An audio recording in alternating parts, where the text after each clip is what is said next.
சொல்லுங்க, சத்தமா சொல்லுங்க.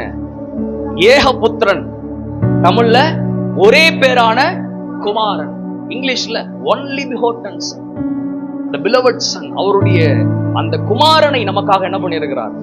கொடுத்திருக்கிறார். எதுக்கு அந்த குமாரனை ஆண்டவர் நமக்காக கொடுக்கணும்? வசனம் சொல்லுது பாருங்க, நீங்கள் கெட்டு போகாமல், என்ன போகாமல்? கெட்டு போகாமல் நித்திய ஜீவனை பெறுவதற்காக அவருடைய ஒரே பேரான குமாரனை கொடுத்திருக்கிறார். தீமோத்தேயுல வாசிச்சோம், நீங்கள் சீர்படுவதற்கு, தட் மீன்ஸ் நீங்கள் கெட்டு போகாமல் இருப்பதற்கு கர்த்தர் வசனத்தை கொடுத்தாரு. இங்க மறுபடியும் நீ கெட்டு போகாமல் இருப்பதற்கு கர்த்தர் குமாரனாகி இயேசு கிறிஸ்துவை கொடுத்திருக்கிறார். அல்லேலூயா. அப்ப இயேசுவானவருடைய சித்தம் நீ கெட்டு போய் சீர்கெட்டு போய் தலைகுனிந்திருப்பதற்காக அல்ல. கர்த்தர் உன்னை கொண்டு வந்திருப்பது, அழைச்சிருப்பது நீ நித்திய ஜீவனை பெறுவதற்காக, நன்மையை பெறுவதற்காக, தேவ சமூகத்தில் நிலைத்திருந்து ஒரு நீதிமானாய் இருப்பதற்காக கர்த்தர் உன்னை தெரிந்தெடுத்து அவர் வசனத்தை கொடுத்தார். இங்க யோவான் 3:16 வாசிக்கிறோம், அவருடைய ஒரே பேரான குமாரனை ஆண்டவராகிய இயேசு கிறிஸ்து நமக்காக கொடுத்திருக்கிறார். அவரை கொடுத்திருக்கிறார். அல்லேலூயா. அவன் கெட்டு போகாமல் என்ன அடைவான்? என்ன ஜீவன் அடைவான்? சபைக்கு ஒரு காரியம் உண்டு.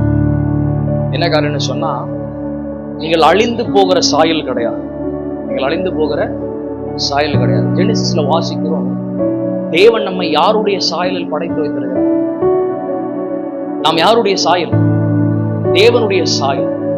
தேவன் அழிந்து போவாரா? அழிய மாட்டாரா? அழிய மாட்டார். அப்போ அவரிலிருந்து வருகிற சாயல், அந்த ஷேடோ, அது அழிஞ்சு போகுமா? அழிஞ்சு போகாது. ஏன் அழிஞ்சு போகாது? சாயல்னா என்ன?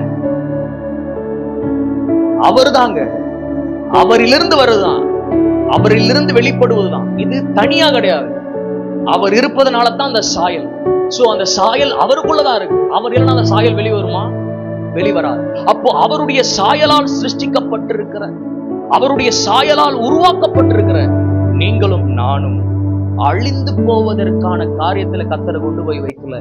தேவன் நம்மை நிலைத்திருக்கிற காரியத்தில் கொண்டு வந்து வச்சிருக்கிறார். இது ஸ்பிரிச்சுவலாவும் இப்படித்தான், பிசிக்கலியும் இப்படிதான். நீங்கள் அழிந்து போய் கூனி குறுகி நிற்பதற்கு தேவனாகிய கர்த்தர் உங்களை தெரிந்தெடுக்கல. நீங்கள் பெறுவதற்காக, சுதந்தரிப்பதற்காக, நிலை நிற்பதற்காக கர்த்தர் நம்மை தெரிந்து வச்சிருக்கிறார். அல்லேலூயா. அவருடைய வசனத்தை நமக்காக கொடுத்தார். இங்க வாசிக்கிறோம் யோவான் 3:16, அவர் தம்முடைய ஒரே பேரான குமாரனை நமக்காக கொடுத்திருக்கிறார். எதற்காக கொடுத்திருக்கிறார்? நித்திய ஜீவனை அடைவதற்கு. வார்த்தை எதற்காக? சீர்படுவதற்கு. நீங்க குமாரன் எதற்காக? நித்திய ஜீவனை அடைவதற்கு.